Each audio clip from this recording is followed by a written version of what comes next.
যেতে হবে মনগুলো নিয়ে হুগলি জেলার মাটি। কারণ ভক্তটির জন্ম হয়েছিল হুগলি জেলায়।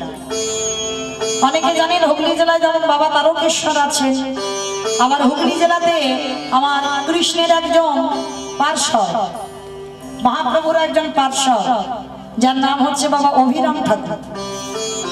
যারা গেছেন অবশ্যই দেখেছেন অভিরাম ঠাকুরের শ্রীপাঠ আছে। আবার এই রঘুনাথ দাস এরও জন্ম হয়েছিল হুগলি জেলার মাটিতে। যে জায়গাটা জন্ম নিয়েছিল জায়গাটার নাম হচ্ছে সত্যগ্রাম। এর বাবা আর কাকা হিরণ্য দাস আর গোবর্ধন দাস, মায়েরা এরা দুই ভাই ছিল। আর এদের ভাইয়ে ভাইয়ে এত মিল, এই জগতে আমাদের মতো ভাই ভাই নয়। আমাদের জগতে ভাই ভাই কি হয়, লাঠালাঠি হয়, খুনোখুনি হয়, জায়গা জমিতে শিল পোতা হয়, এমনকি মারামারি করে বাবা থানা পুলিশও হয়ে যায়। বড় ভাই যদি মরে যায় ছোট ভাইয়ের কোনো যায় আসে না, ছোট ভাইও যদি মরে যায় অনেকে বলে বাবা আপদটা গেছে, এবার জায়গা জমি সম্পত্তিটা আমার হবে। এরা এমন ভাই ভাই। রাম লক্ষ্মণ ভরত শত্রুঘ্ন যেমন ভাই ছিল, এই সপ্তম গ্রামে হিরণ্য দাস আর গোবর্ধন দাস এরা দুই ভাই ছিল। মানে এত মিল, মানে হিরণ্য দাসের নাম বললে গোবর্ধন দাসের কথা বলতে হবে, আর গোবর্ধন দাসের কথা বললে হিরণ্য দাসের কথা বলতে হবে। আজকে এই হিরণ্য দাসের ঘরণী ছিল বাবা, রাজ ঐশ্বর্য ছিল। সপ্তগ্রামে রাজা ছিল যারা, স্বর্গের ইন্দ্রের মতো এদের সম্পত্তি, মানে স্বর্গের ইন্দ্রের যা সম্পত্তি এদের বাবা কাকাদের তেমন সম্পত্তি ছিল। শুধু 8 লক্ষ টাকা বাবা কর দিত নবাবকে, 8 লক্ষ স্বর্ণ মুদ্রা কর দিত নবাবকে।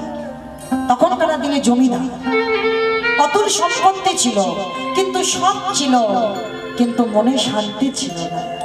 কেন? সব সময়ের জন্য হিরণ্য দাস আর গোবর্ধন দাস ওদের পরিবারে বিবাহ করে আনলো হিরণ্য দাস, কিন্তু সব ছিল, একটা পুত্র সন্তান ছিল না। দেখবেন মায়ের একটা নারী জীবনে যদি সব সুখ থাকে, যদি তার মা বাবা সম্পদ না থাকে, এর থেকে বড় দুঃখ বড় কষ্ট আর কিন্তু কিছু হয় না। আর একটা পুত্রের জন্য বাবা দেখবেন আমাদের মতো মায়েরা 7 ঠাকুরের কাছে মানত করে যদি একটা বংশে পুত্র সন্তান আসে। আচ্ছা, কেন পুত্র সন্তানের জন্য কামনা করি? পরপর যদি 4-5টা মেয়ে হয় তবু কিন্তু একটা পুত্রের জন্য কাঁদি। কেন কাঁদি?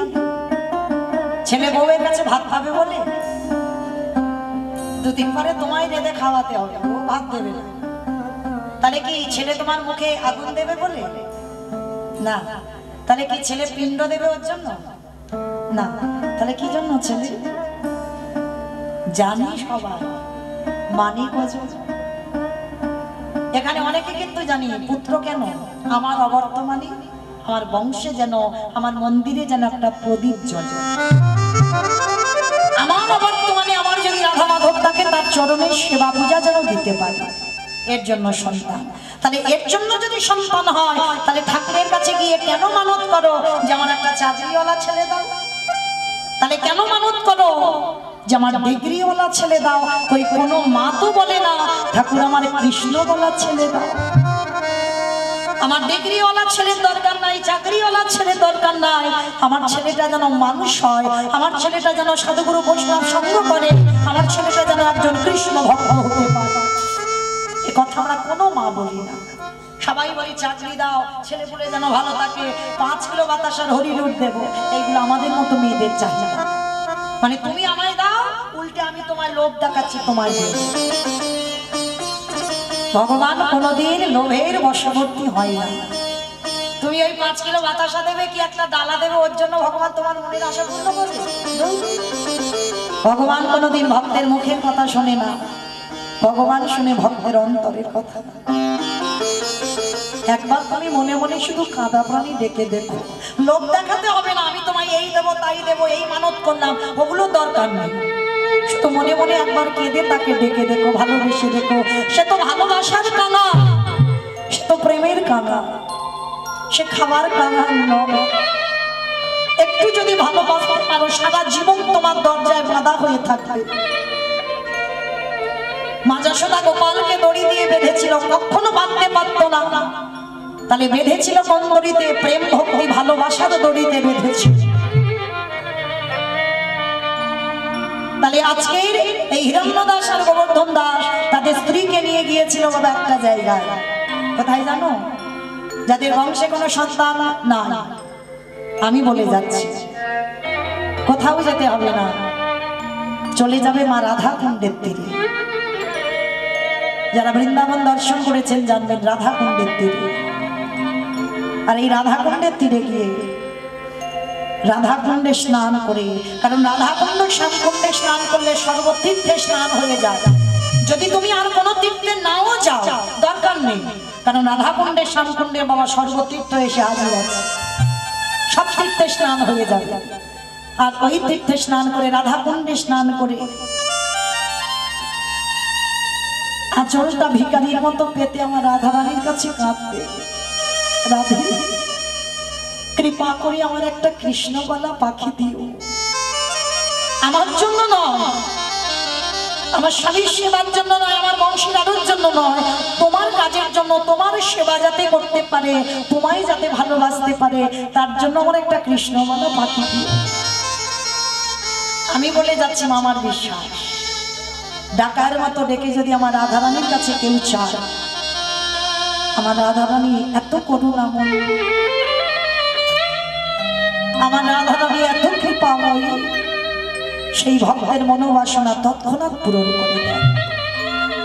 তা মানত করে চলে এলো, আর মানত করে চলে এসে বাবা তাদের বংশে একটা পুত্র সন্তান এসেছে। সর্বদাই মা নয়নে জলে কাঁদে, আর একটাই কথা, একটা কথা ছাড়া দ্বিতীয় কোনো কথা নয়, এই সন্তান যেন তোমার সেবায় লাগতে পারে, এই সন্তানে যেন কৃষ্ণ চরণে মতি গতি হয়।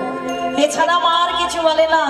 দেখতে দেখতে 10 মাস 10 দিন পর ওই মায়ের কোল আলো করে শুভ দিন, শুভক্ষণ, শুভ তিথি, শুভ লগ্নে মার কোলে এলোকে আর সপ্তম গ্রামে জনম নিল দাসের ভুনা।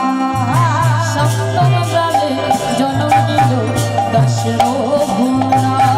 সপ্তম গ্রামে জনম নিল দাসের ভুনা। সপ্তম গ্রামে জনম নিল দাসের ভুনা। আজি ওলো ধনি হরি ধনি করলা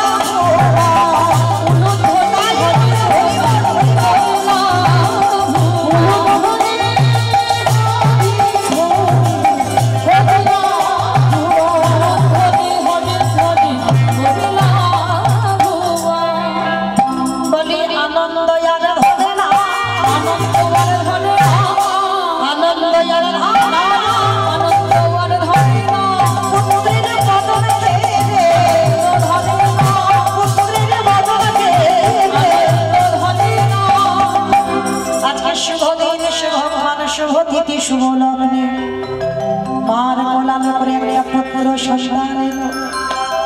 ওই পুত্রের নাম রেখে দিল রঘুনাথ, ছেলের নাম রাখলো রঘুনাথ। আহা, রঘুনাথ দিনে দিনে বড় কি গো, মানত করা ছেলে, ও যেমন তেমন ছেলে নয়, ভগবানের কাছে চাওয়া ছেলে, আবার রাধারানীর কাছে চাওয়া ছেলে। সে ছেলে কি কোনোদিন খারাপ হয়? আজকে ছেলেটাকে নিয়ে মা মানুষ করে, আর ছোট থেকেই বাবা ছেলেটা একটাই চিন্তা, একটাই ভাবনা, সে কৃষ্ণ ছাড়া যেন আর কিছু জানে না। সমস্ত বন্ধু বান্ধব খেলাধুলা করে, আমাদের ঘরে বাবা ছোট ছোট ছেলেদের কত কিছু খেলনা আছে, তাই না? কি গো মাইরা, খেলনা নেই? কত কিছু। এখন তো আবার একটা খেলা উঠেছে, ওই যে মোবাইল। ও খেলা ছাড়া বাবা, খেতে দাও তো ওটা দিতে হবে হাতে, তো ঘুরতে যাও তো ওটা দিতে হবে হাতে।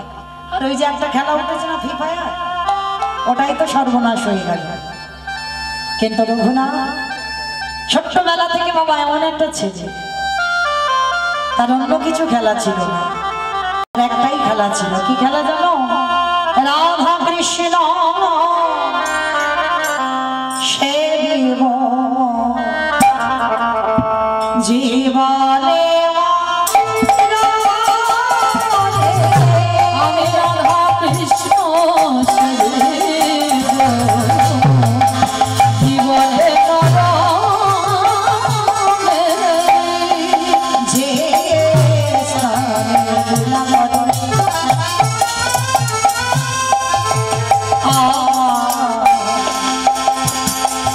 যুগল কিশোর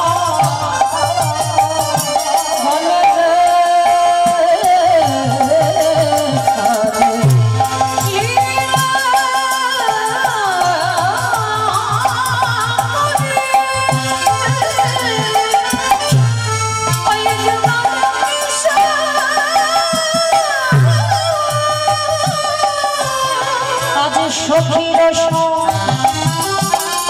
সঙ্গিনী হইয়া সখীর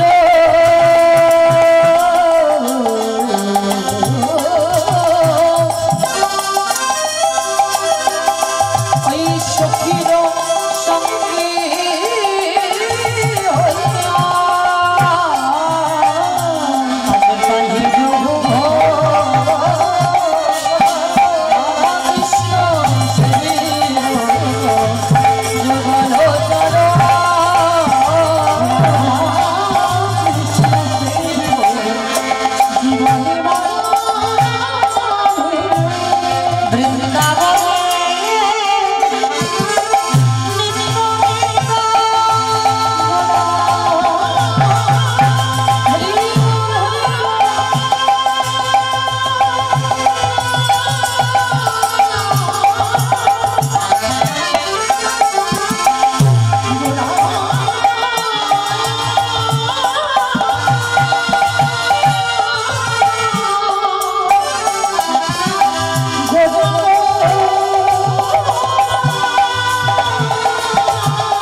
আজকের ওই ছোট্ট ছেলে রঘুনাথ দাস, এই যে বাবা যারা প্রকৃত ভক্ত হয়েছে না,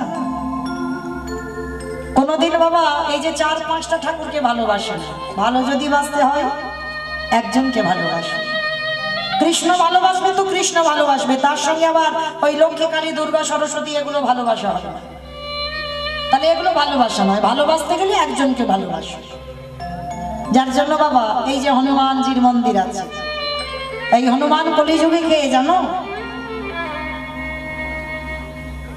কে হয়ে এসেছে? মুরারি গুপ্ত। হনুমানের অবতার হয়ে এসেছে মুরারি গুপ্ত। মহাপ্রভুর থেকে 20 বছরের বড়। মহাপ্রভুর থেকে 20 বছরের বড়, আর মহাপ্রভুর চিকিৎসক ছিল।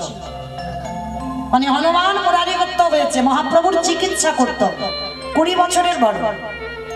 আর আমার মহাপ্রভু বাবা ছোটবেলা থেকে তো উনি নাস্তিক ছিল, ছোটবেলা থেকে কিন্তু ভক্ত ছিল না মহাপ্রভু। যারা গ্রন্থ পড়বেন দেখবেন মহাপ্রভু একেবারে নাস্তিক, মানে বৈষ্ণব সমাজ, মানে একদম মানত। মানে বৈষ্ণবদের কাছা দেখলে, ব্রাহ্মণদের কাছা দেখলে বাবা নিমাই ছোটবেলায় এত দুষ্ট ছিল, পিছন থেকে গিয়ে ধুতি টেনে খুলে দিত। যদি বৈষ্ণবদের শিখা থাকতো পিছনে টান দিত, মানে এত দুষ্ট ছিল নিমাই ছোটবেলায়। তা এই নিমাই একদিন পিছন থেকে গিয়ে মুরারি গুপ্ত তো 20 বছরের বড়, একটা দুটো দিনের বড় নয়, 20 বছরের বড়, মানে হনুমান মুরারি গুপ্ত হয়েছে কলিযুগে। তা পিছন থেকে গিয়ে বাবা একেবারে মুরারির ওই পিছনে যে কাঁচাটা ছিল একেবারে কাঁচাটা টান মেরে ফেলে। তা মুরারি গুপ্ত পিছনে তাকিয়ে দেখছে নিমাই এসে কাঁচা।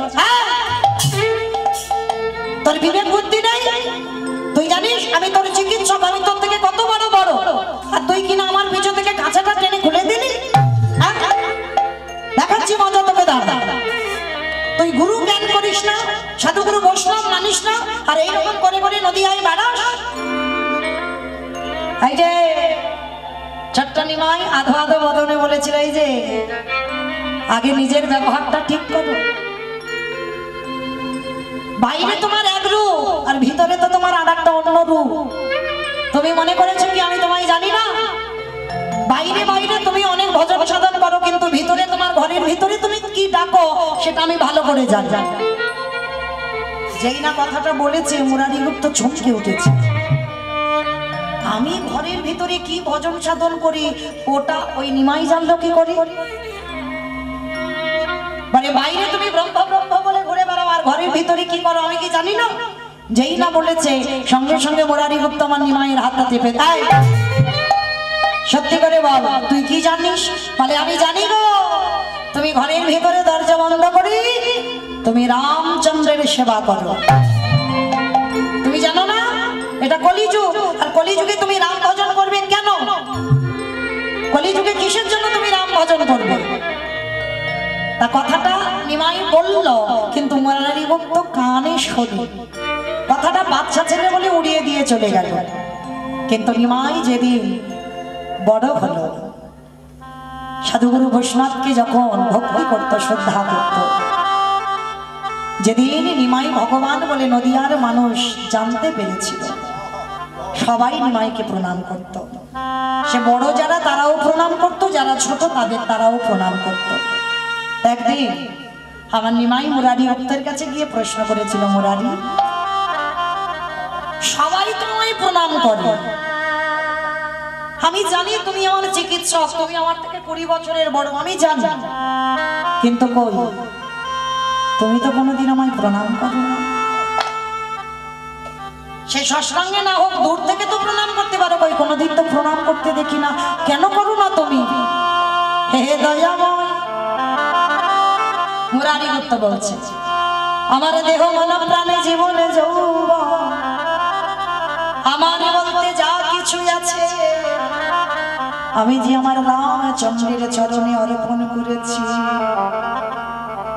তাহলে এই দেহ মন প্রাণ যদি রামচন্দ্রের চরণে দিই, এই হাত দুটো আমি রামচন্দ্রের চরণের সেবা ছাড়া আমি অন্য কারোর সেবা করতে পারি না। তাহলে বলে দাও দয়াময়, আমি জানি যেই রাম সেই গৌর, সেই গৌর, আমি জেনে শুনে আমি তোমাকে প্রণাম করতে পারি না। কেন পারো না? তুমি তো জেনেছো যেই নারায়ণ, যেই রাম, যেই কৃষ্ণ সেই তো গৌর। তাহলে তুমি জেনে যখন গেলে তাহলে প্রণাম কেন করছো না? তখন মুরারি কেঁদে কেঁদে বলেছিল, হে দয়াময়, আমি শুধুমাত্র আমার দেহটা আমি রামের চরণে বিলীন করেছি, এতই যদি তোমার প্রণাম নিতে ইচ্ছা, একবার রামের রূপে তুমি দাঁড়াও দেখি, আমি ওই রূপে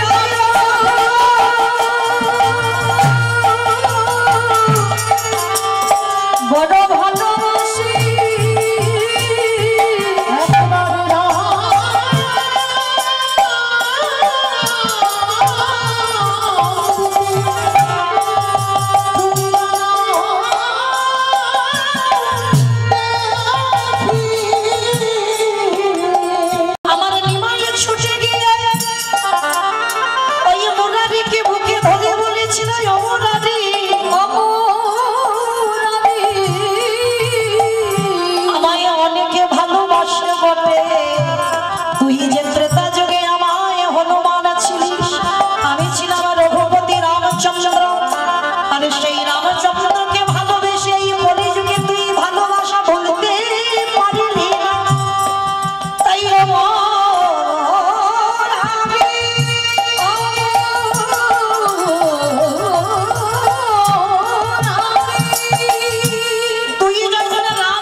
তোর মা বাড়িতে রাম অবতারে দাঁড়িয়েছিল, আর যতক্ষণ না রাম অবতারে দাঁড়িয়েছে ততক্ষণ মুরারিগুপ্ত প্রণাম করে।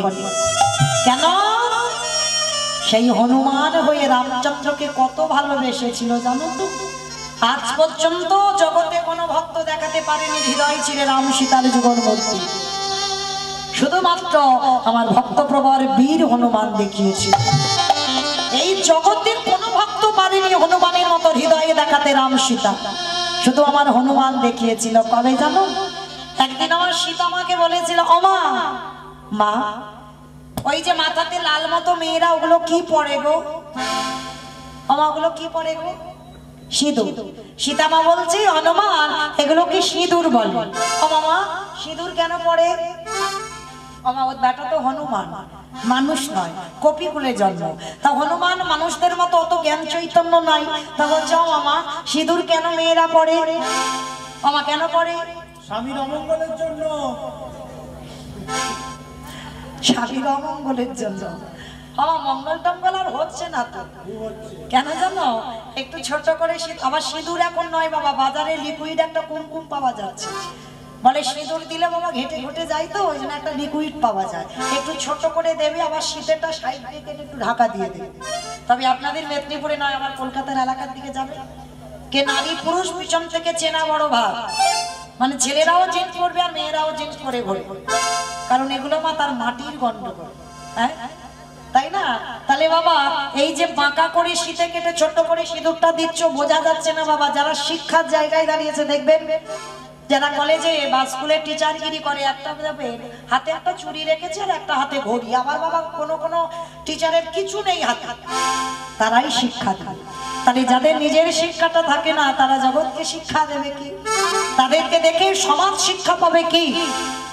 তা সীতামা বলছে, যেন ভুল ভেবো না, আমার মৌমিতা জ্ঞান দিচ্ছে, আমি দিচ্ছি না।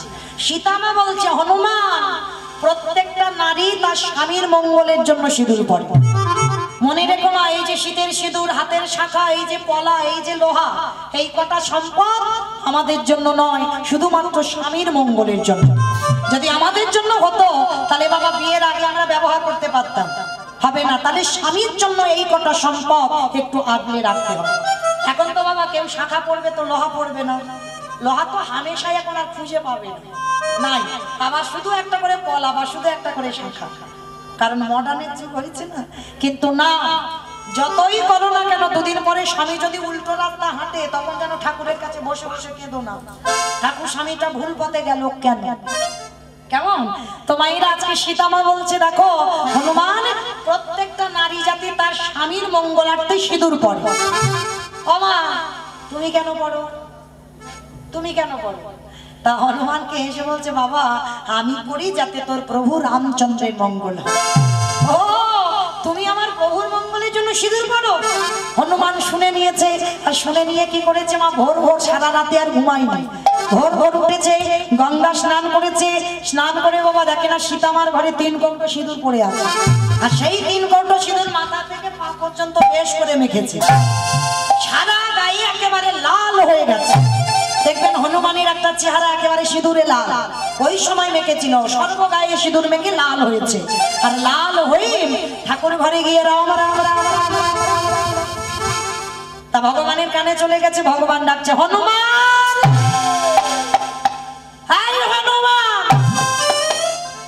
হনুমান তো ভয়ে থরথর করে কাঁপছে, প্রভু আমায় ডাক। হ্যাঁ সারা গায়ে তুই এরকম লাল করেছিস কেন? কোথায় ছিলিস এরকম লাল করেছিস? বলে, প্রভু আমি জানবো কি করে? আমি মাকে বললাম, মা মেয়েরা সিঁদুর কেন পড়ি? বললো তোর স্বামীর মঙ্গলের জন্য। আমি বললাম, মা তুমি কেন পড়ো? বললো তোর প্রভু রামচন্দ্রের মঙ্গলের জন্য। ওগো দয়াময়, মা যদি ওইটুকু সিঁদুর মাথায় দিবে,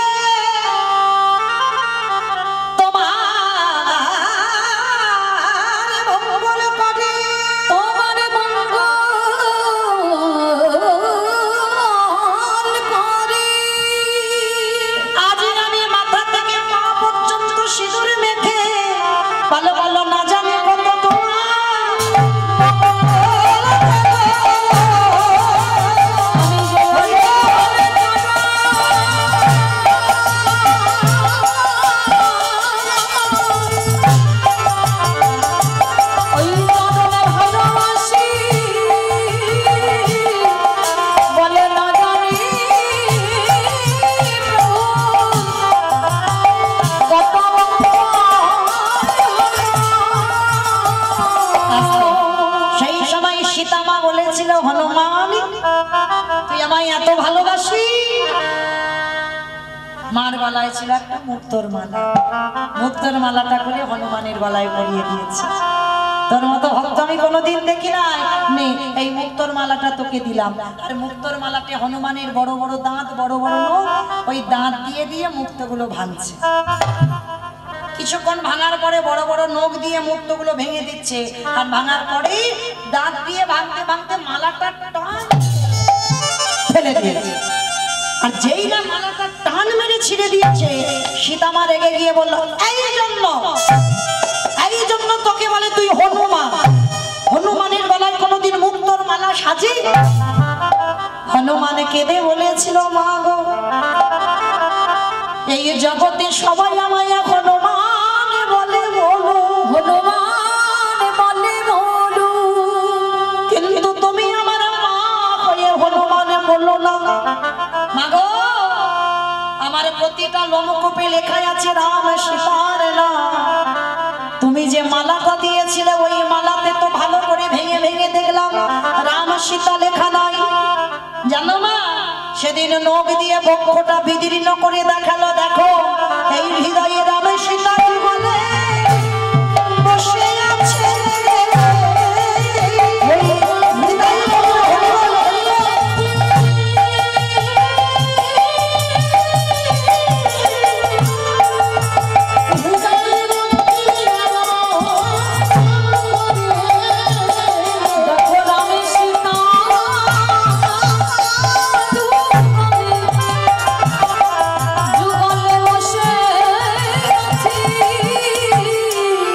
সেদিন আমার রামচন্দ্র ছুটে এসে বলেছিল, হনুমান এত ভালোবাসিস আমার। হৃদয়টা ছিঁড়ে দেখিয়েছে রাম সীতা বসে আছে, না জানি তোর কত ব্যথা লেগেছে। ভগবান করুণার হাতটা হনুমানের বক্ষে বুলিয়ে দিয়েছে। শোন, অনেকে আমায় মন্ত্রে তন্ত্রে ডাকে বটে, অনেকে ফলের ডালা দিয়ে ফুলের ডালা দিয়ে আমায় ডাকা বটে, অনেকে শ্বেত পাথরের মন্দিরে মানায় বটে, কিন্তু ওই হনুমান তোর মতো করে জগতে আমার এমন করে কে গো ভালোবাসে না।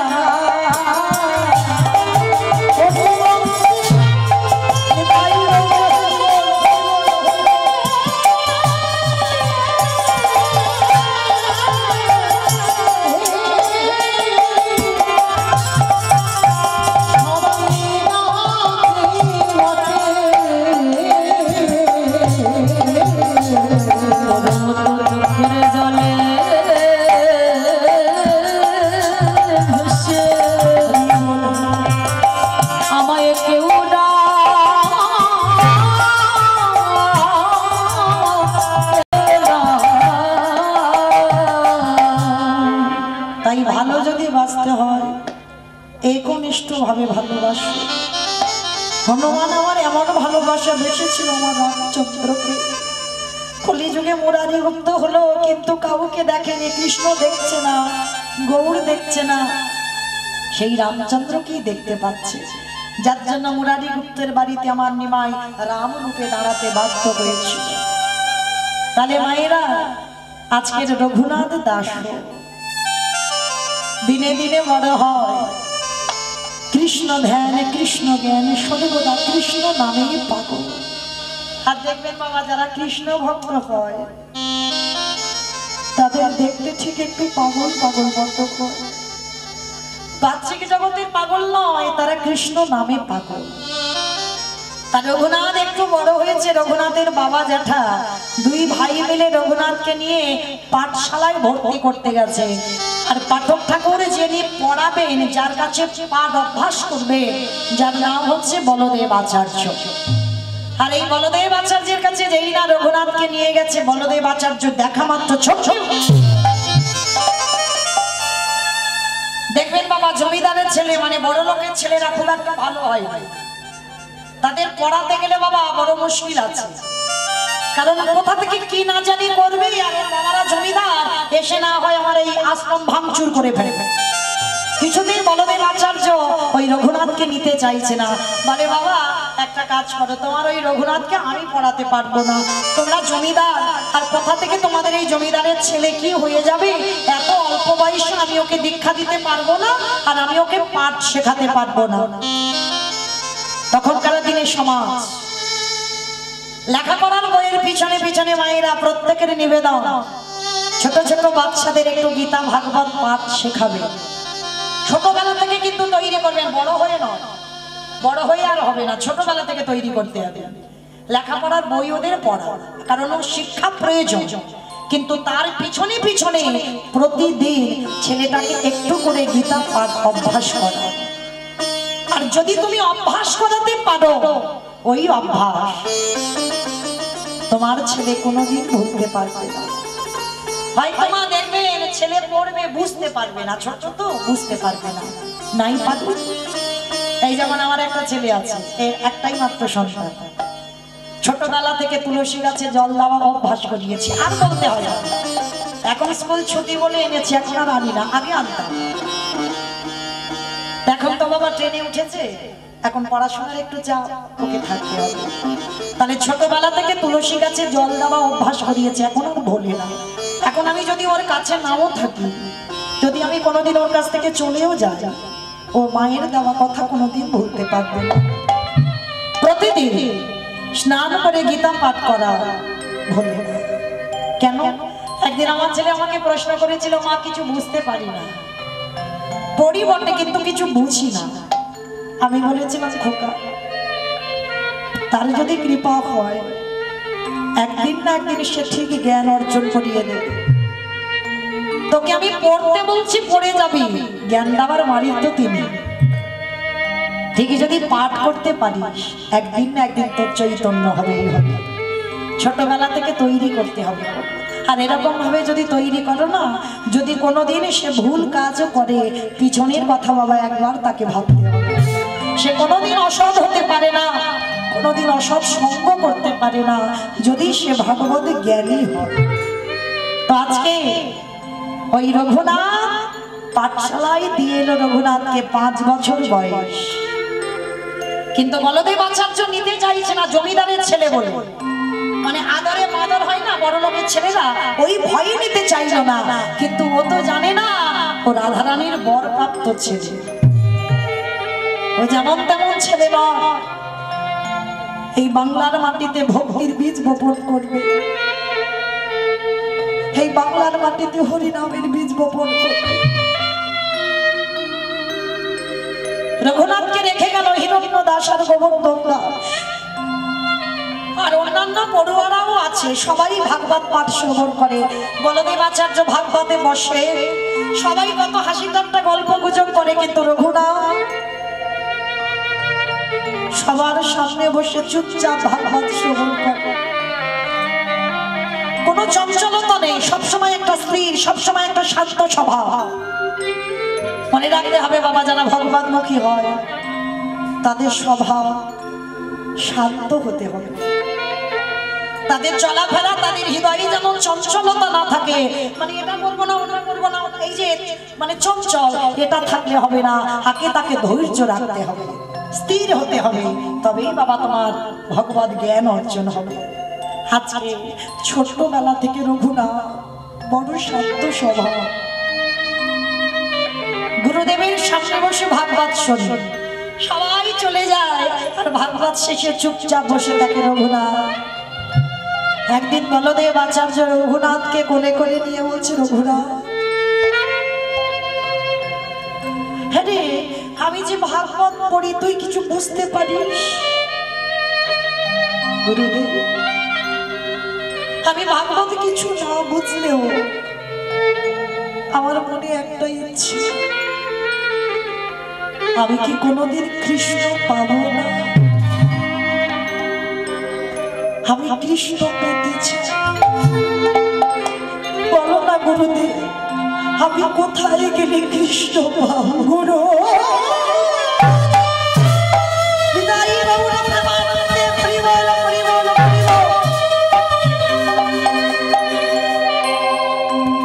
তুমি বলি না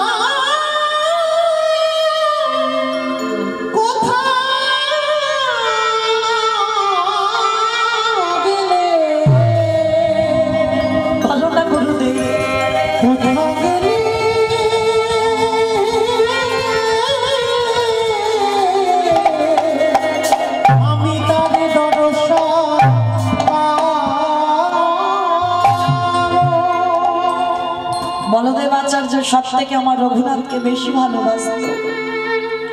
ছোটবেলা থেকে হৃদয়টা কৃষ্ণ নামে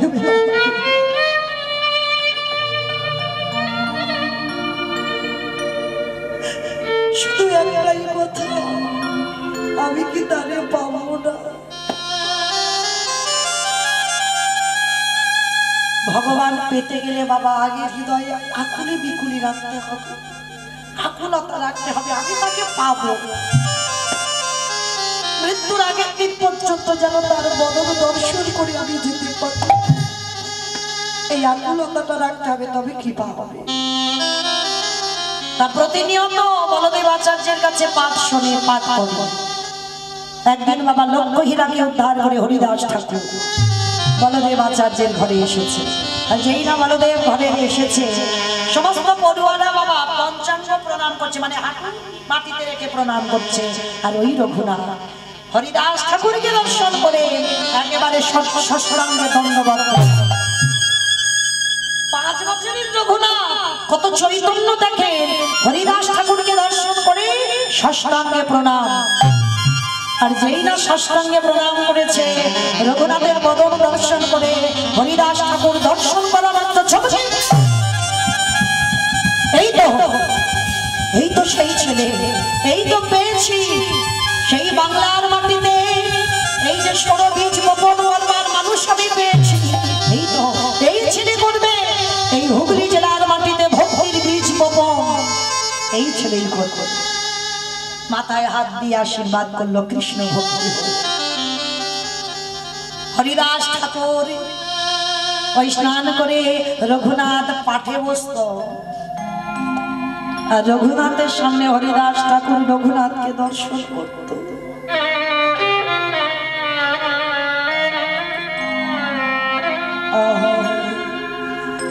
কত অল্প বয়সী, কত চৈতন্য। আর রঘুনাথ সবসময় আমার এই হরিদাস ঠাকুরকে দর্শন করত, মানে সবটাই বাবা হরিদাস ঠাকুরের মতো আচরণ নিত।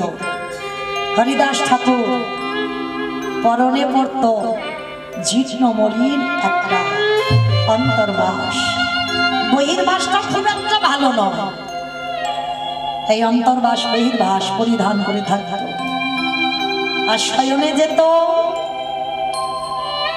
ওই ধুলার পরে, আহার করত সারাদিনে 24 ঘন্টায় একবার আহার করত। এই যে বাবা আমরা অনেকে আছি না নিয়ম সেবা পালন করি, অনেকে পালন, কিন্তু এই হরিদাস ঠাকুর সারাটা জীবন একবার আহার করত। তাই দেখে দেখে রঘুনাথ ছোটবেলা থেকে ওই হরিদাস ঠাকুরকে দেখে হরিদাসের মতো আচরণ। বাবা জমিদার জমিদারির ঐশ্বর্য পড়তো না, ছোটবেলা থেকে রঘুনাথের ভালো লাগতো না। পরনে পড়তো ওই একটা মলিন ধুতি, আহার করতো একবার করে বাস্তবী, শয়ন করতো মেঝেতে। যে পালঙ্কে থাকার মানুষ ছোটবেলা থেকে বাবা ওই মেঝেতে ঘুমাতো, কারণ রাজ সুখে কৃষ্ণ ভজন, রাজ ঐশ্বর্যে কৃষ্ণ চরণ পাওয়া যায় না। যদি যেত তাহলে জমিদার লালা বাবু কান্দির মাটি ত্যাগ করে বৃন্দাবনে যাত্রা করতো না। একটা কথাই চৈতন্য হয়েছিল লালা বাবু, সেটা একটা রজক কন্যা তার বাবুজিকে ডেকে বলেছিল, বাবুজি বেলা যে যা বাসায় আগুনে দেবে না বাবা। লালা বাবু পালকিতে বসে থাকতে থাকতে চমকে উঠল, কে বলছে কথা, আবার ডাকছে বাবুজি বাবুজি।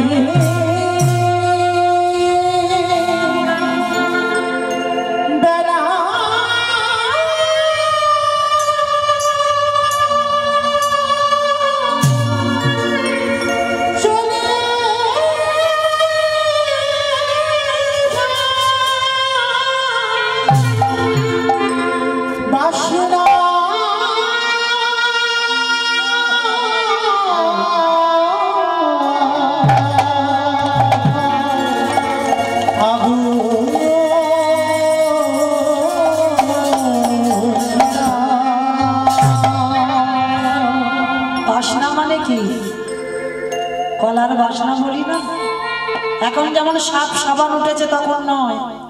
ধোপার মেয়েরা কলার বাসনা পুড়িয়ে ছাই করত, তাতে ভিজিয়ে রাখতো জামা কাপড়, আর কাচলে বাবা সাদা ধপধপে হয়ে যেত। তাই এক রজব কন্যা মানে ধোপার মেয়ে তার বাবাকে বলেছিল, বাবা বেলা যে ডুবে যায়, বাসনায় আঘাত দেবে না। লালা বাবার হৃদয়ে কে যেন বলে গেলেন, লালা তোর তো জীবনের বেলা হয়ে যায়, কামনা বাসনায় আগুন দিয়ে চলে যা লালা তুই বৃন্দাবন। এই রাজসুখে কৃষ্ণ ভজন হবে না, ওই যা রাস্তার ভিখারি পথের প্রেমা। আর যদি হতে পারিস তবেই তোর কৃষ্ণ দর্শন হবে। সব কিছু ত্যাগ করে লালা বাবু চলে গেল বৃন্দাবনের পথে। তাহলে দেখেন জমিদারি ত্যাগ করলো আজকের রঘুনাথ দাস জমিদারের ছেলে হয়ে সব সময় কৃষ্ণ চিন্তা। বাড়িতে ফিরে গেল, আর বাড়িতে ফিরে গিয়ে রঘুনাথ যেখানে ভক্ত সংঘ হয়, যেখানে সাধুগুরু বৈষ্ণব আসে, যেখানে ভাগবত পাঠ হয়, ও ছেলে বাড়ি থেকে চলে যায়, কাউকে না বলে সেখানে চলে যায়, বৈষ্ণব মন্ডলীতে চলে যায়। আর এরা তো বাবা জমিদার, এদের একটা সম্মান আছে, তাদের বংশের ছেলে যেখানে সেখানে চলে যাচ্ছে, এদের সম্মান নষ্ট হচ্ছে। সবাই মিলে বলে বললেন, রঘুনাথ তোমার কি বিবেক বুদ্ধি নেই? তুমি জমিদারের ছেলে হয়ে তুমি যেখানে সেখানে যেতে পারো না, এটা অন্যায়, এটা অপরাধ। বাবা কিন্তু আমি যে থাকতে পারি না ঘরে, কি যেন বাড়ি বাড়ি আমার ডাকি, কি যেন বাড়ি বাড়ি আমার নাম ধরে ডাকি, রঘুনাথ সংসার ত্যাগ করে তুই আমার কাছে চলে যা। আমি কি করব বাবা? মানে ছেলেটার এমন পাগলামি বাবা, রাতের অন্ধকারে ঘর থেকে কখন না জানি বেরিয়ে যায়। বাবা মারা সিদ্ধান্ত নিয়েছে ছেলেকে বেঁধে রাখতে হবে। দরজা বন্ধ করে রঘুনাথের শিকল দিয়ে বেঁধে রেখেছে, হাতে পায়ে শিকল দিয়ে। ছেলে যাতে কৃষ্ণ বলে না কাঁদে, ওই বৈষ্ণব মন্ডলীতে যেন না চলে যায়, ভাগবত আশ্রমে যেন না চলে যায়, যেন ভক্ত সঙ্গ না করে, ছেলেকে শিকল দিয়ে বেঁধে রেখেছে। হ্যাঁ গো, যাই ওই ছেলেকে মাথা। একবার যার অন্তরে কৃষ্ণ প্রেম জেগেছে, হাজার চেষ্টা করলে তুমি তাকে বেঁধে রাখতে পারবে না। শিকল দিয়ে তুমি হাত বেঁধে রাখবে, পা বেঁধে রাখবে, দেহটা বেঁধে রাখবে, কিন্তু তুমি তোমার ছেলেটার মনটাকে কি করে তুমি বেঁধে রাখবে? মন তো যেখানে খুশি চলে যেতে পারে, ওটা বেঁধে রাখবার ক্ষমতা তোমার না। শিকল দিয়ে বেঁধে রেখেছে, ঘরে দরজা বন্ধ। এক সপ্তাহ খাবার দেয়, কিন্তু রঘুনাথ কিছু খায় না। আর বাবা দেখবেন যারা ভক্ত না, তারা সর্বদাই হেসে কথা বলে। যারা খেতে দিত তাদেরকে বলছে, তোরা আমায় খেতে দিচ্ছিস, ভালোই করেছে। এই যে আমাকে কৃষ্ণ ভোলাবার জন্য আমার বাবা জ্যাঠা এই যে ঘরে বন্দি করে রেখেছে, ভালোই করেছে। কারণ এই যে নিরজন জায়গা না হলে তো কৃষ্ণ ভজন হয় না। এই যে আমি একাকী আছি, আমার ভজনটা ঠিক হবে। যা, আমি খাবো না। এক সপ্তাহ হয়ে গেল অনাহারে অনিদ্রায় রঘুনাথ। জ্যাঠামশাই আর বাবা ছুটে এসেছে, হিরণ্য দাস আর গোবর্ধন দাস। রঘুনাথ, শুনলাম তুই নাকি কিছু খাওয়া দাওয়া করছিস না, কি হয়েছে তো? কেন তুই খাচ্ছিস না? আগে খেয়ে নে শীঘ্রই। জ্যাঠামশাই বকছে, রঘুনাথ মাথা নিচু করে আছে। উত্তর দে।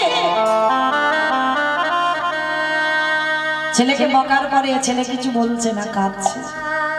জ্যাঠামশাই মনে মনে ভাবলেন, একে বকা ঝকা দিলে কিছু হবে না। দাঁড়া, জ্যাঠামশাই রঘুনাথকে কোলে করে নিয়েছে। রঘুনাথ বল না বাবা, তোর কি হয়েছে?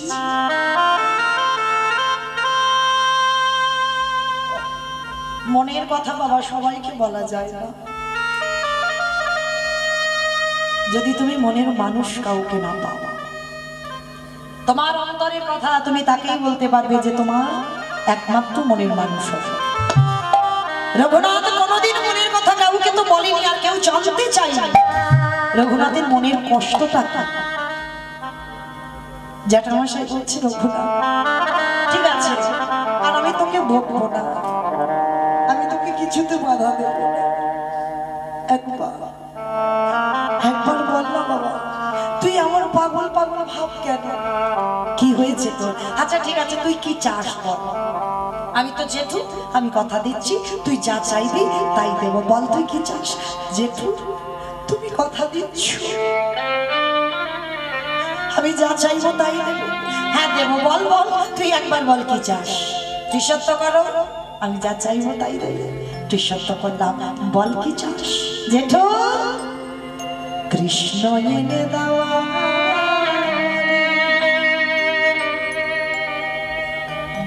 কৃষ্ণ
আমার কৃষ্ণ এনে দেখা,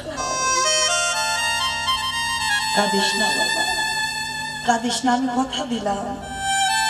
আমি কথা দিলাম তোর কৃষ্ণের কাছে নিয়ে যাব, কিন্তু এরকম পাগলামি করিস না বাবা, তুই যে বাঁচবি না। তুই যদি কৃষ্ণ কৃষ্ণ বলে এইভাবে কাঁদিস, তুই কতদিন বাঁচবি? খাওয়া দাওয়া বন্ধ করে দিচ্ছিস। গুরুদেব বলদেব আচার্যকে খবর দেওয়া হলো। বলদেব আচার্য এসেছে। রঘুনাথ, শুনলাম তুমি নাকি খাওয়া দাওয়া সব বন্ধ করে দিয়েছ, কেন করেছ?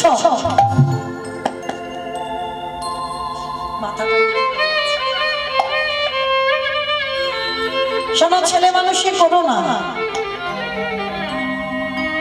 রঘুনাথের কানে কানে বলছে, শোন, কৃষ্ণ বলে আর কাঁদিস না বাবা। কৃষ্ণ বললে কাঁদতে হবে না, আমি তোকে সাক্ষাতে কৃষ্ণ দেখাবো। দেখাবে গুরুদেব? কোথায়? শোন, রাধা কৃষ্ণ এক আত্মা কলিতে গৌরাঙ্গ হয়ে এসেছে। চল, আমি তোকে সেই গৌর দর্শন করলে সাক্ষাৎ কৃষ্ণ দর্শন হয়ে যাবে। কোথায় আছে? তখন বাবা মহাপ্রভু আমার 24 বছর বয়সে সন্ন্যাস নিয়েছে। সন্ন্যাস নিয়ে একটা রাতের জন্য অদ্বৈত আচার্যের ঘরে এসেছিল। আর যেদিন নিমাই ফিরে এসেছিল বাবা, সপ্তম গ্রামের রাজা তো হিরণ্যদাস আর গোবর্ধন দাস, সবার আগে ওদের কানে খবরটা গেছে। তো হিরণ্যদাস আর গোবর্ধন দাস নিমাইকে দেখবার জন্য যাচ্ছে কোথায়? অদ্বৈত আচার্যের ঘরে। আর রঘুনাথ মায়না ধরেছে। গুরুদেব ওই যে বলে দিয়েছে রাধা কৃষ্ণ একাত্মা গৌরাঙ্গ হয়ে এসেছে। রঘুনাথ মায়না ধরেছে, পিতা আমিও যেতে চাই। তা হিরণ্যদাস আর গোবর্ধন দাস বলছে, চল। তাহলে শান্তিপুরে যখন নিমাই এসেছে, নবীন বয়সে ছেলে, 24 বছর বয়সে সন্ন্যাসী হয়েছে, মাকে ত্যাগ করেছে, স্ত্রী ত্যাগ করেছে, সংসার ত্যাগ করেছে, সবাই বাবা দল দল বেঁধে বাবা রাজরাজারা দেশ বিদেশ থেকে সবাই নিমাইকে দেখতে আসছে। তা শান্তিপুরে রঘুনাথকেও নিয়ে গেছে। আর রঘুনাথ গেছে বাবা, গিয়ে দেখে না নবীন বয়স আমার চৈতন্য মহাপ্রভু বসে আছে। সবাই গিয়ে ওই যে পঞ্চাঙ্গ প্রণাম, আর রঘুনাথ সবার মাঝখান থেকে গিয়ে আমার মহাপ্রভুকে ষষ্ঠাঙ্গে দণ্ডবত প্রণাম। মহাপ্রভু রঘুনাথকে দেখা মাত্র রঘুনাথের মাথায় হাত দিয়ে বলছে, নিতাই চাঁদকে ডাকছে, দাদা দাও, আমি যে পাত্রে প্রসাদ খেয়ে রেখে দিয়েছি, প্রসাদ পেয়েছি, যে পাত্রে উচ্ছিষ্ট, ওই উচ্ছিষ্ট পাত্রে প্রসাদ এই রঘুনাথকে দাও। এই কৃপা তো সবার হয় না। এই যে পূর্ব জগৎ থেকে নিয়ে এসেছি, ভগবানের ওই উচ্ছিষ্ট পাত্রে কারোর খাবার অধিকার নেই। প্রথম দর্শনে রঘুনাথের কৃপা হয়ে গেল। মহাপ্রভু নিজের হাতে যে পাত্রে প্রসাদ পেয়েছিল, সেই উচ্ছিষ্ট প্রসাদ রঘুনাথকে দিয়েছে। তাই চাঁদ এসে বলছে, রঘুনাথ অহিতকে কৃপা কর। সবাই পেয়ে যায় না হঠাৎ, এত অল্প বয়সী তোর গৌরী কৃপা, তোর মতো ভাগ্য কজনের কয় রঘুনাথ, যার চরণ পরশের জন্য যোগী মুনি ঋষিরা ব্রহ্মা ব্রহ্মলোকে পাই না, শিব শিবলোকে পাই না, ইন্দ্র ইন্দ্রলোকে পাই না, কোটি কোটি জনম তপস্যা করে যে চরণের জন্য। আর সেই ভগবান নিজেই আজকে তার উচ্ছিষ্ট পাত্রে তোকে সেবা দিতে হচ্ছে। তাই হিরণ্যদাস গোবর্ধন দাস চলে গেল। রঘুনাথ বলল, পিতা আমি কয়েকটা দিন আমার প্রভুর চরণে আমি থাকতে চাই। তাই হিরণ্যদাস গোবর্ধন দাস বলছে, ঠিক আছে, ও যখন থাকতে চাইছে, যদি এখানে থাকলে ওই কৃষ্ণ নামের ভূতটা মাথা থেকে নেমে যায়। কিন্তু বাবা গুরুদেব তো আগে থেকে বলে দিয়েছে, যেই কৃষ্ণ সেই গৌর। এবার কৃষ্ণ ভুলে গিয়ে গৌর চরণ আঁকড়ে ধরেছে। বেশ কিছুদিন থাকবার পর আমার মহাপ্রভু ভক্তদের নিয়ে নর্তন কীর্তনে বিভোর। আজকের সেই রসে তনু ধর ধর গৌর কিশোর বড়। আজকের মহাপ্রভুর অঙ্গটা কেমন যেন ভক্তরা দর্শন করছে, কেমন গো রসে তনু ঢাল গৌর কিশোর রসে তনু ধার গৌর কিশোর রসে তনু ঢাল গৌর কিশোর আমার গৌরে উলুধ্বনি মাইরা উলুধ্বনি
এখনো তোমার সেই বৈরাগ্য আসে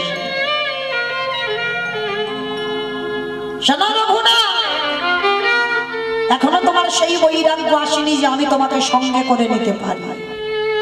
ফিরে যাও, তোমার বাবার যাই তুমি সম্পত্তি দেখভাল করো, শিক্ষায় শিক্ষিত হও, তুমি বড় হও, তোমার বাবার জমিদারি দেখাশোনা করো। না না আমি অন্য দেখতে চাই না, আমি তোমার চরণ ভজন করতে চাই, আমি তোমার সঙ্গে থাকতে চাই। রঘুনা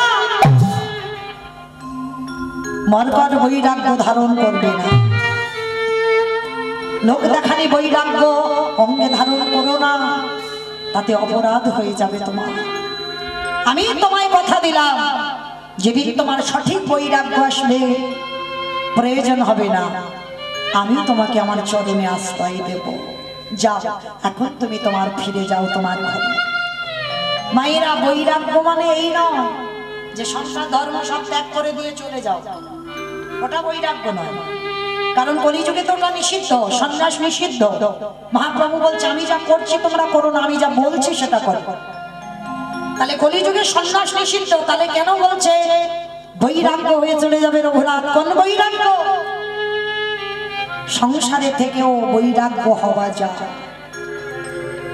যেদিন বাবা তোমার কানের শ্রবণ শক্তি চলে যাবে, মানে কোন কথা বলছে, আজে বাজে কথা বলছে, সেদিকে কান যাবে না, শুধুমাত্র কৃষ্ণ নামে কান থাকবে।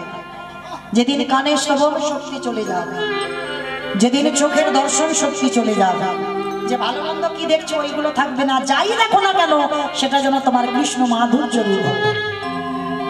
যেদিন তোমার চোখের দর্শন শক্তি চলে যাবে, যেদিন তোমার জিহ্বার লালসা ক্ষমতা চলে যাবে, যে কোনো রকমে বাবা একটু সিদ্ধ অন্ন হলে হয়ে যাবে, যে স্বাদ হতে হবে তবেই আমি পাবো, এটা নয়, এটা বৈরাগ্যের নিয়ম নয়। জিহ্বার লালসা যেদিন চলে যাবে, যেদিন তোমার অঙ্গ থেকে স্পর্শ চলে যাবে, যে কেউ তোমাকে পরশ করলো, যে তুমি বুঝতে পারলে না যেদিন তোমার মন থেকে চিন্তা চলে যাবে, তোমার কোনো চিন্তা থাকবে না, শুধু একটাই চিন্তা, গৌর গোবিন্দ চরণ ভজন। তাহলে কি বুঝলাম? বৈরাগ্য কাকে বলবো? সংসারে থেকে বৈরাগ্য হওয়া যায় যেদিন তোমার চোখের দর্শন ক্ষমতা চলে যাবে, কানের শ্রবণ শক্তি চলে যাবে, জিহ্বার লালসা থাকবে না, যেদিন অঙ্গ স্পর্শ করবে সে শক্তি থাকবে না, বুঝতে পারবে না, অনুভব করতে পারবে না, যেদিন তোমার মন থেকে চিন্তা দূর হয়ে যাবে, সেদিন তুমি জানবে সংসারে থেকে তুমি বৈরাগী হয়েছ। যেদিন তোমার দেহ মন প্রাণটা সবটাই কৃষ্ণ জুড়ে বসে থাকবে, সেদিন জানবে তুমি সংসারী থেকে বৈরাগ্য হয়েছ। রঘুনাথকে বললো, যাও তুমি ফিরে যাও, যেদিন প্রকৃত বৈরাগী হবে সেদিন আমি তোমাকে আমার চরণে ঠাঁই দেব। রঘুনাথ ফিরে এলো। দিনে দিনে রঘুনাথ বড় হলো, বাবা মা চিন্তা করলো ওর কাঁধে একটা জোল চাপিয়ে দিতে হবে। ও মাইরা, এই যে বলতো না আগেকার দিনের কথা, এটা এখনকার দিনের কথা না, ঠাকুমারা বলতো, বলে নাতি বড্ড উৎপাত করে, ওর কাঁধে একটা জোল চাপাতো। এই জোল চাপানো মানে কি গো? মানে গরু যখন নাঙ্গল দেয় কাঁধে একটা জোল চাপানো হয় না? আর ছেলে মেয়েরা যখন গন্ডগোল করে ওদের কাঁধে একটা জোল চাপানো হয়, কি ছেলেকে বিয়ে দিতে হয়। আর বিয়ে যদি দেওয়া হয় তাহলে ওই কৃষ্ণ নামের ভূতরা মাথা থেকে আপনি থেকে চলে যায়। রঘুনাথকে জানানো হলো না, দেখাশোনা করে একটা মেয়ে ঠিক করা হলো, যার নাম হলো রত্নাবতী। শুধুমাত্র ছেলেকে ঘরে বেঁধে রাখবার জন্য বাবা বিয়ে দিচ্ছে, জ্যাঠা বিয়ে দিচ্ছে, ছেলে যাতে বাইরে বাইরে চলে না যায়, ওই যে সাধু সঙ্গ করে, বৈষ্ণব সঙ্গ করে, নাম হাঁটতে চলে যায়, ওইগুলো যাতে না হয়, একটা বিয়ে দেওয়া হলো। তা মেয়েটা এত সুন্দর রূপবতী, মানে স্বর্গের যেন অপ্সরা হার মানবে।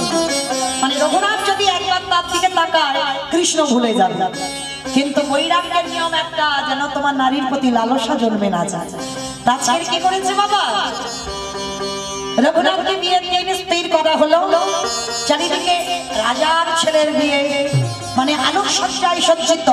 অমাইরা আর বেশিক্ষণ নয়, এই যে খাওয়া দাওয়া হলেই হয়ে যাবে, বিয়ে বাড়িটা হোক। কেমন বড্ড ঠান্ডা পড়েছে তাই না? আর 10টা মিনিট একটু ধৈর্য ধরে বসো।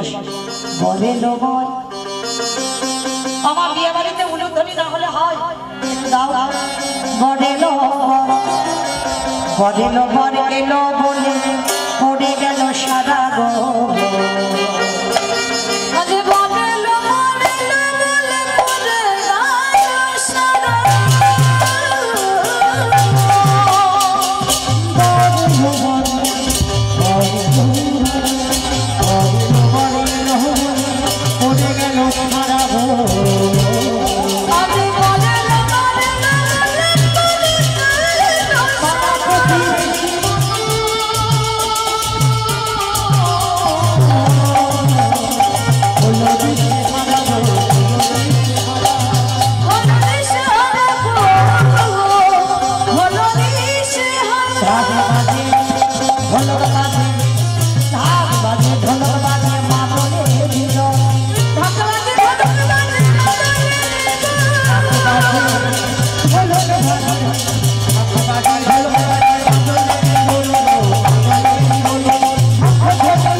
আজকে রঘুনাথ দাসের বিবাহ সম্পন্ন হলো।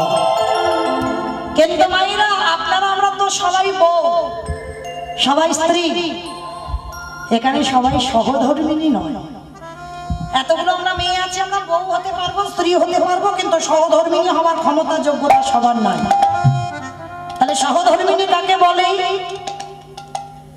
যে না স্বামী অসৎ পথে যায়, জুয়া খেলে, তাস খেলে, নেশাগ্রস্ত মাতাল, একাদশী করে না, হরি বাসরে যায় না, ভাগবাদাসরে যায় না, মহাপ্রসাদ হয় না, মানে ভক্ত সঙ্গ করে না, ভগবানের চরণে গেলে দুফোঁটা নয়নের জল দিয়ে প্রণাম করে না। যদি তুমি তার ধরনী হও, যদি তুমি তার চরণ ধরে বাবা সঠিক পথে আনো, কৃষ্ণ ভজন সাধন তাকে শেখাও। যদি শেখে তো ভালো, আর যদি না শেখে তাহলে শাস্ত্র বলছে সেসব স্বামীকে ত্যাগ করো।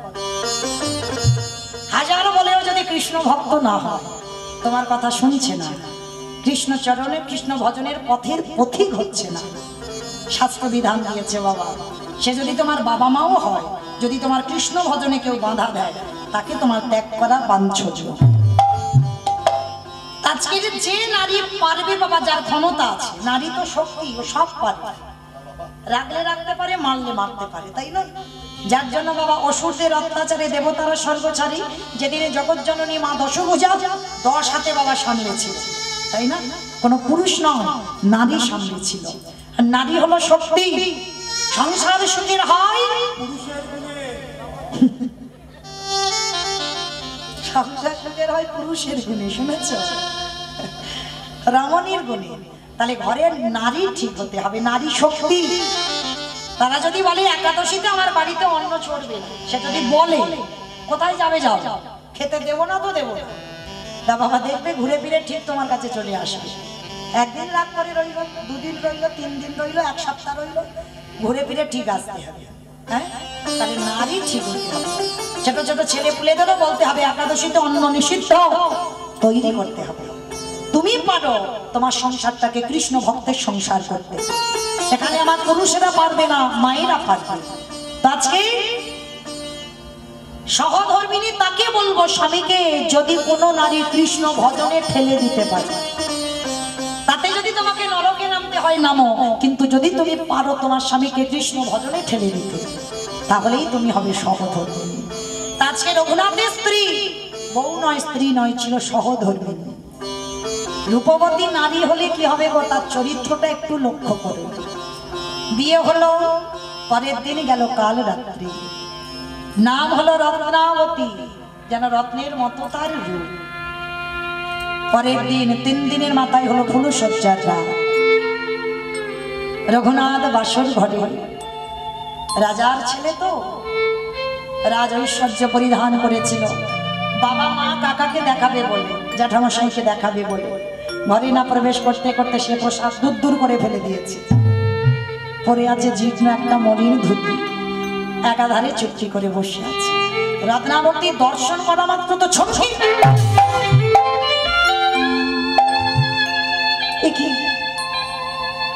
তোমার কি পোশাক? প্রবেশ করে সাষ্টাঙ্গে প্রণাম করেছে স্বামী। বুঝতে পারলাম না, তুমি রাজার ছেলে, আর রাজার ছেলে হলে এ কি তোমার বেশ? পাগলের মতো কাঁদছে রঘুনাথ। রত্নাবতী প্রশ্ন করছে, তুমি কাঁদছো কেন? কি হয়েছে তোমার? আমার কি পছন্দ না? আচ্ছা বলো তো মা, ফুলসজ্জা রাত্রি যদি স্বামী পাগলের মতো কাঁদে, স্ত্রী যদি জিজ্ঞাসা করে আমার কি পছন্দ নয়, আর স্বামী যদি বলবে না তা নয়, তাহলে কাঁদছো কেন? কার জন্য তুমি কাঁদছো? কি মায়েরা, আপনাদের আমাদের মতো মেয়েরা প্রশ্ন করবে না কার জন্য তুমি কাঁদছো? আমরা কি ভাববো, নিশ্চয়ই কোনো প্রেম টেম করা আছে, যার জন্য তার কথা মনে পড়ছে, ওই জন্য কাঁদছি পাগলের মতো। রত্নাবতী প্রশ্ন করছে, আমায় বলো কেমন নারী দেখে। বড় জোর করে রঘুনাথকে বলছে, আমায় বলো, আমি কথা দিলাম আমার প্রাণ থাকতে আমি তোমাকে দেব, বলো তুমি কি চাও, আর কেন তুমি পাগলের মতো কাঁদছো? এখনো পর্যন্ত রত্নাবতীর বদল দেখেনি, 3 দিন হয়ে গেল। তা মাথাটা নিচু করে রঘুনাথ প্রশ্ন করছেন, পারবে না? পারবে না? আগে তুমি বলো, তুমি কি জানো তোমার সঙ্গে কেন আমায় বিয়ে দিয়েছে আমার বাবা মা?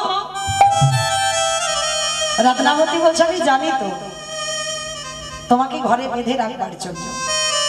তুমি নাকি মাঝে মাঝে রাত্রিবেলা কৃষ্ণ কৃষ্ণ বলে পালিয়ে যাও, ওই জন্য তোমাকে বেঁধে রাখবার জন্য তোমার বাবা মা আমাকে বিয়ে দিয়েছে। পারবে না রত্না? তুমি যত বড় রূপবতী হও না কেন, তুমি আমার কৃষ্ণের থেকে নও। আর আমি কার জন্য যে কাঁদছি তুমি তো জানোই না। রত্নাবতী বলছে, স্বামী একবার বলো, একবার বলো তুমি কার জন্য কাঁদছো। কেমন সহধর্মী দেখো, আমাদের মতো মেয়েরা হলে একেবারে মানে তুল কালাম করে দিত। রত্নাবতী বলছে, বলো একবার তার নামটা। আমি কথা দিলাম, তোমার বাবা কাকা জ্যাঠা কেউ জানতে পারবে না। আমি রাতের অন্ধকারে আমি তোমাকে এখান থেকে বের করে দেব। বলো তুমি কার জন্য এত আকুলি বিকুলি করো। এতক্ষণ বদন দেখেনি, সবে প্রথম। রত্নাবতীর চোখে চোখ রেখে রত্নাবতীর হাত দুটো ধরেছে। পারবে রত্না, পারবে তুমি আমার কাছে ফিরিয়ে দিতে? কেন পারবো না, আমি তোমার সহধর্মী। বলো তুমি কার জন্য এত আকুলি বিকুলি, কার জন্য কাঁদছো? রত্না, আমি কৃষ্ণ চরণ পেতে চাই।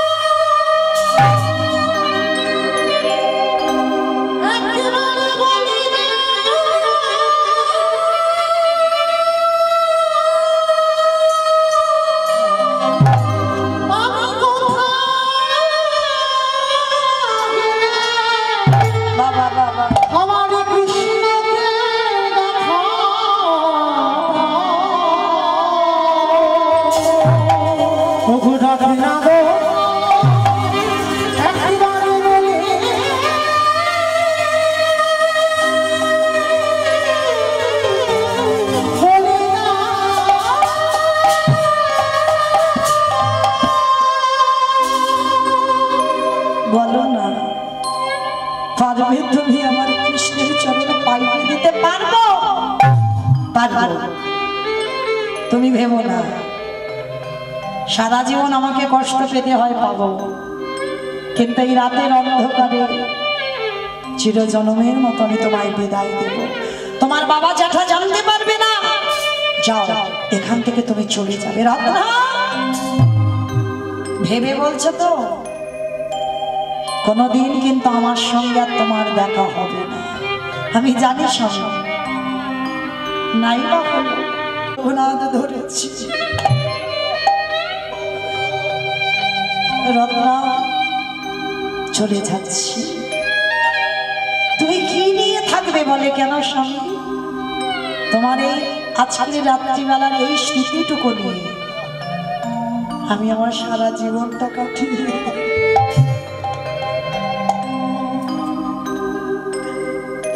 তোমায় চাই না, সারা জীবনটা তোমার এই স্মৃতিটুকু নিয়ে যেন আমি থাকতে পারি। যেমন মহাপ্রভুর বিষ্ণুপ্রিয়া করেছিল, সারা জীবনটা মহাপ্রভুর চরণের খড়গ দুটো নিয়ে সেবা করেছি। রত্নাবতী রঘুনাথকে বলছি, যাও স্বামী যাও, চলে যাও। আর তোমার আর আমার কোনদিন দেখা হবে না। আমি চলে যাই।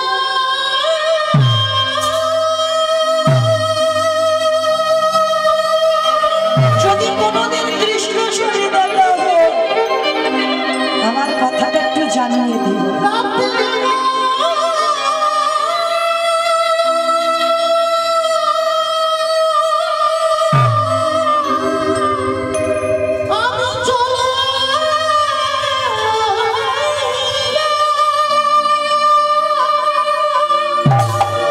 আশীর্বাদ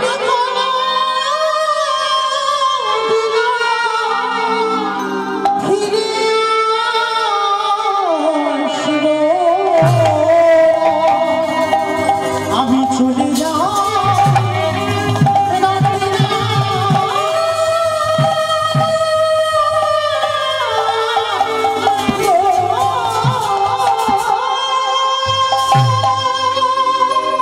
আশীর্বাদ না স্বামী, যদি কৃষ্ণর সঙ্গে দেখা হয়, আমার নামটা একবার তার চরণে জানি। আমার জীবন নদী। আর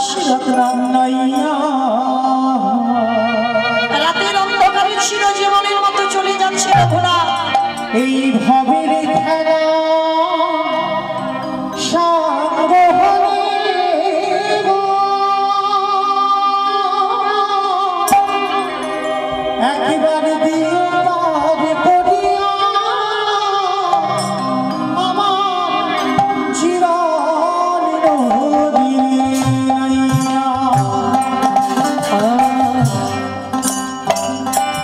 জীবন নদী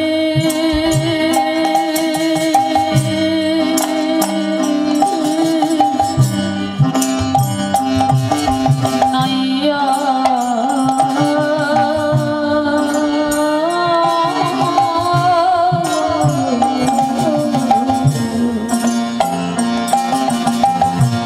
আমার ভবের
জগন্নাথ ধাম পুরী ধাম।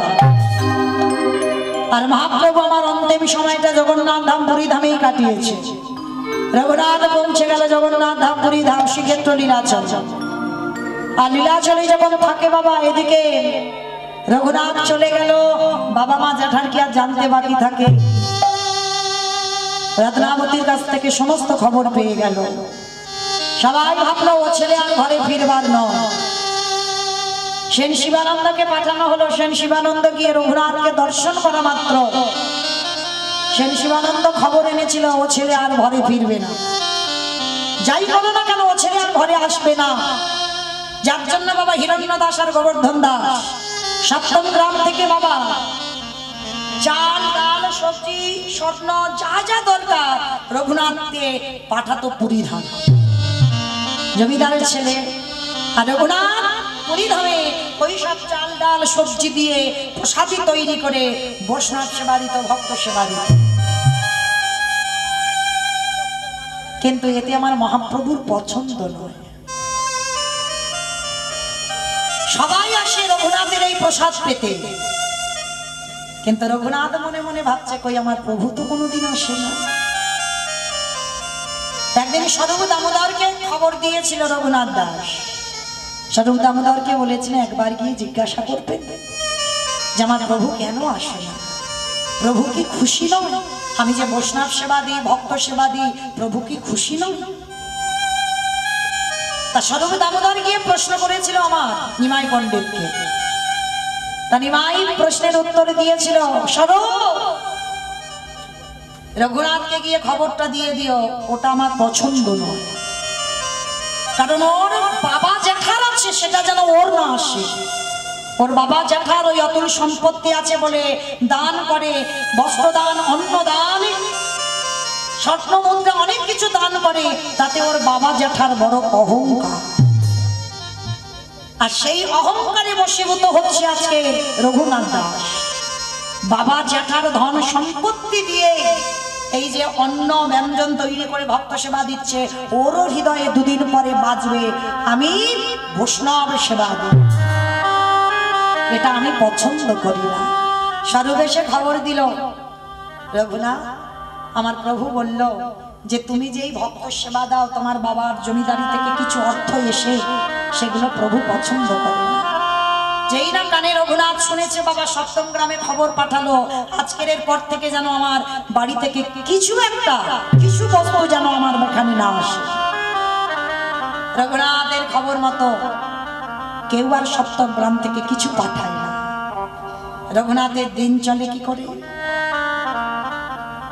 যারা গেছেন পুরী ধামে আনন্দ বাজার, যেখানে জগন্নাথের মহাপ্রসাদ বিক্রি হয়, যারা যারা গেছেন কারা গেছেন একবার হাত তোলেন তো দেখি। দেখেছেন আনন্দ বাজার? প্রসাদ বিতরণ হয়, প্রসাদ বিক্রি হয়। ওই আনন্দ বাজারে রঘুনাথ দাস বসে থাকবে। আর যদি কেউ বিক্রি যেগুলো না হয় রঘুনাথ তাদের কাছে গিয়ে হাত পাতে, আমার একটু প্রসাদই দেবে, সারাদিন কিছু খাই, একটু জগন্নাথের প্রসাদ পেতে চাই। হাই রে, জমিদারের ছেলে হয়ে তার অবস্থাটা দেখে। কতটুকু বড় লোক, কতটুকু ধনী আপনারা আমরা। রঘুনাথের অবস্থাটা দেখেন, ভিক্ষা করছে, তাতেও আমার মহাপ্রভুর পছন্দ নয়, কোনোদিন আসে না রঘুনাথের কাছে। আবার রঘুনাথ খবর দিল স্বরূপ দামোদরের দ্বারা, আমার প্রভুকে জিজ্ঞাসা করে তো একবারও কই আমার সঙ্গে দেখা করে না কেন? স্বরূপ দিয়ে খবর দিল। স্বরূপের খবরটা পেয়ে মহাপ্রভু বলছে আমি তো যেতে পারি না, কারণ ও যে লোকের দ্বারে দ্বারে ভিক্ষা করে খায় এটাও আমার পছন্দ নয়। স্বরূপ এসে কাঁদতে কাঁদতে বলল রঘুনাথ মহাপ্রভু এটাও চাই না যে তুমি লোকের বাড়িতে বাড়িতে লোকের কাছে কাছে চেয়ে খাও, এটাও চায় না, প্রভুর এটা পছন্দ নয়। বলে ঠিক আছে ঠিক আছে, প্রভুর যখন পছন্দ নয় আমি আর এগুলো করবো না। তাহলে চলবে কি করে রঘুনাথে? ওই জগন্নাথের সিংহদুয়ারে বসে থাকে। আর সিংহদুয়ারে যখন বসে থাকে কোন দিন খাবার জোটে, কোন দিন খাবার জোটে।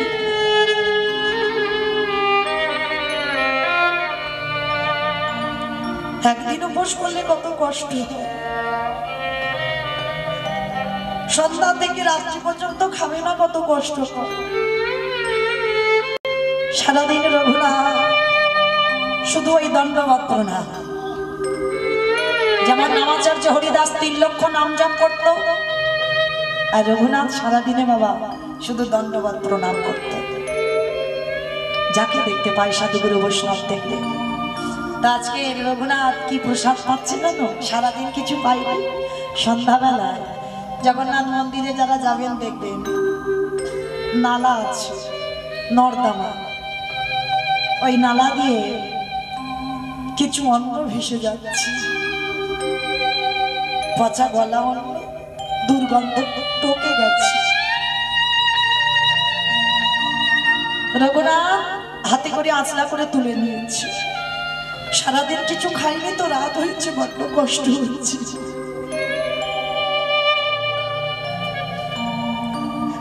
কিন্তু প্রভু চান না যে কারোর কাছ থেকে চেয়ে কিছু রঘুনাথ খান, ওই জন্য কারোর কাছে কিছু বলে না। নালা থেকে তুলে নিয়েছে, সেটা তুলে নিয়ে বাবা 7 বার ধৌত করেছে, মানে পান্তা ভাত টোকে গেছে, পচা দুর্গন্ধ, ভালো করে ধৌত করেছে।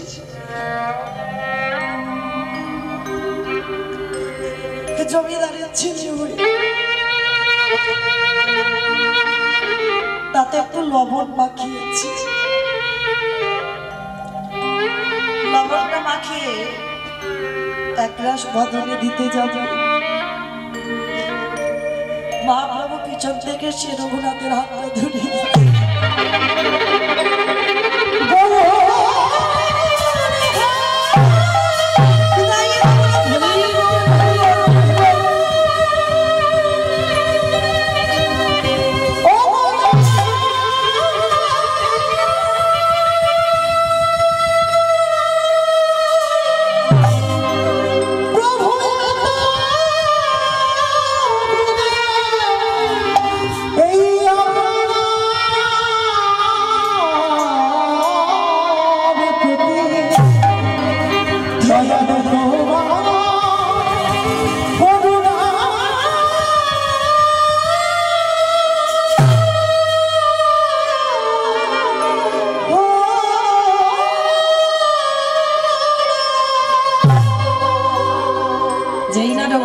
হাত ধরেছে, কি রে একা পাচ্ছিস,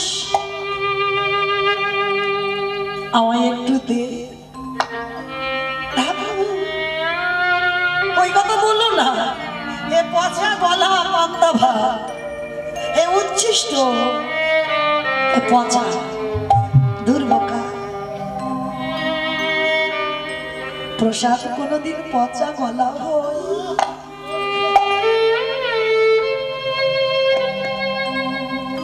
প্রসাদ কোনোদিন পচে না। ভগবান নিবেদন করা হয়, প্রসাদ হয়ে যায়। ভক্ত উচ্ছিষ্ট করলে হয়ে যায় মহাপ্রসাদ। আর ভগবান পর্যন্ত এই মহাপ্রসাদ পাওয়ার জন্য লালায়িত। একজন শুদ্ধ ভক্ত যদি উচ্ছিষ্ট করে দেয়, ভগবান সেটা পাওয়ার জন্য লালায়িত।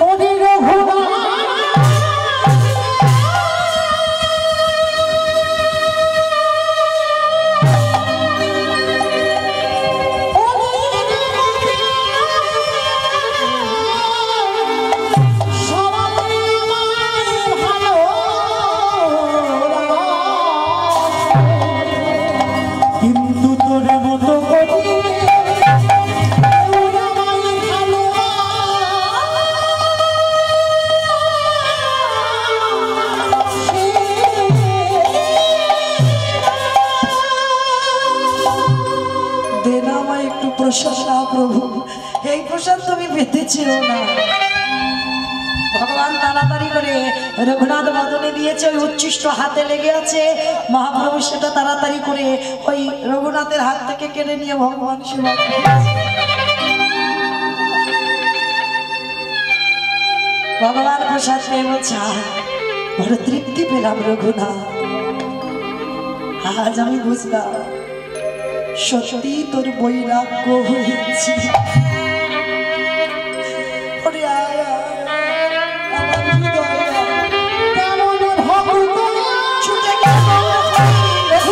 বুকে নিয়েছে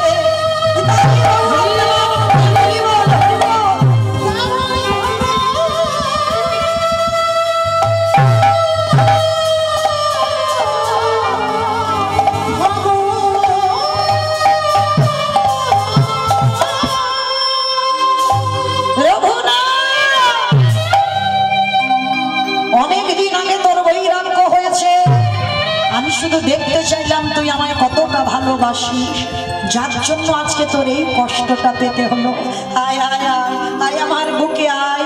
স্বরূপকে খবর দিল, স্বরূপ আজকে থেকে আমার রঘুনাথকে তোমার হাতে তুলে দিলাম। আজকে থেকে তুমি আমার রঘুনাথকে তৈরি করো। রঘুনাথ আজকে থেকে তুমি স্বরূপের চরণ ভজন করবে, আর স্বরূপের চরণ ভজন করলে তুমি স্বরূপের মধ্যে আমার দর্শন।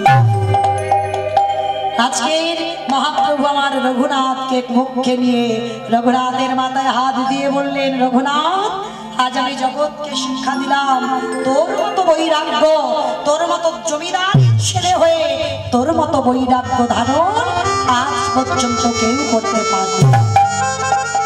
মাথায় হাত দিয়ে মহাপ্রভু আশীর্বাদ করলো, আরো আশীর্বাদ দিল, সর্বস্বামীর মধ্যে তুই হবি একজন গোস্বামী।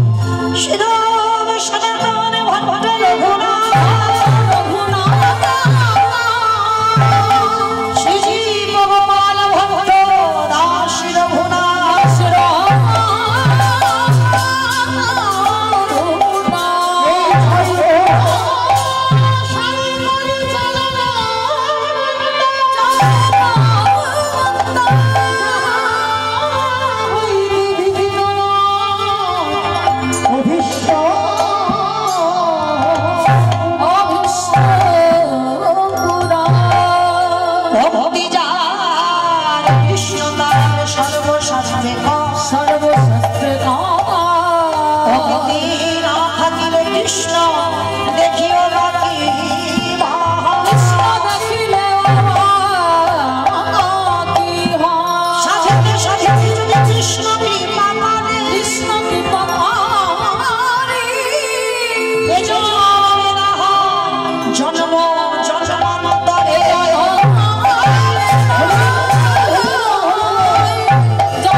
দর্শন।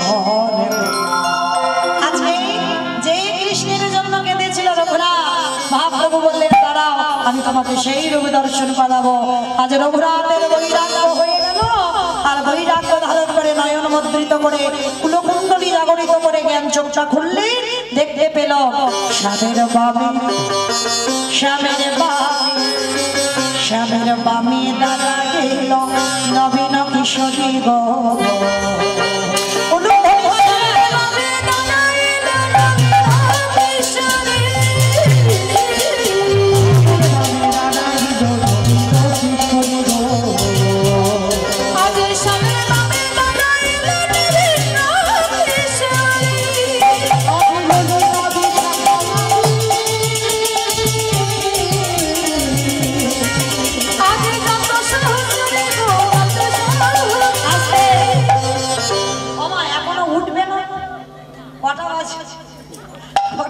ঠান্ডা পাচ্ছে তো, তোমরা না এক জায়গায় বসে আছো, আমার যে বড় ঠান্ডা পাচ্ছে। চলো দেখি যাওয়ার সময় হাত দুটো তোলো সবাই। পদ্মের পাতায় পাতায় দিচ্ছে পাতায়, পদ্মের পাতায় পাতায় দিচ্ছে পাতায়, পদ্মের পাতায় পাতায় দিচ্ছে পাতায়।